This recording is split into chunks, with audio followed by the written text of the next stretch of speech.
सिर्फ 68 डेज बचे हैं, इतना सारा है, कैसे याद रखे, कैसे इन सब चीजों को रिवाइज करें। सबसे ज्यादा कमेंट सेक्शन में सिर्फ एक यही डाउट आता है। तो आज मैं आप लोगों को बताती हूँ मेरी एक ऐसी ट्रिक जिससे मैं सारी चीजें याद रखती हूँ। एक दिन में बहुत चीजें होती है करने को, तो कैसे याद रखती हूँ या कैसे इतना सारी चीजें हैं जो एक टीचर को भी याद रखने में हेल्प होती है। तो मैं आप लोगों को बताती हूँ कि टीचिंग एप्टीट्यूड में हम एक कॉन्सेप्ट पढ़ते हैं। इस कॉन्सेप्ट में हम लोग सीखते हैं कि कैसे हम नोन से अननोन की तरफ जाते हैं।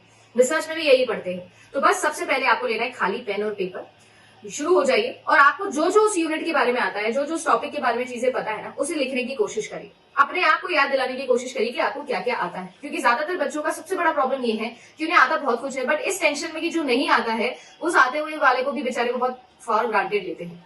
वो चीज नहीं करनी है। तो एक खाली पेपर लीजिए, पेन लीजिए और जो आपको आता है उस टॉपिक से रिलेटेड वो सब लिखिए। जैसे फॉर एग्जाम्पल आईसीटी में जो जो आता है सब लिखो। अब आती है बारी जो नहीं लिखा है उसके बारे में। बस उन सब चीजों को दोबारा से रिवाइज करो और कोशिश करो कि अगली बार जब खाली पन्ना उठाऊं तो उसमें वो सारी चीजें भी आ जाएगी।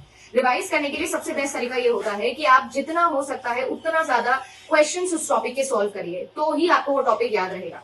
अदरवाइज आप कितनी भी थ्योरी क्लासेस देख लीजिए, कितनी भी मैराथन ले लीजिए, चीजें याद नहीं रहने वाली। ट्रिक यूज करना और बताना कैसी है।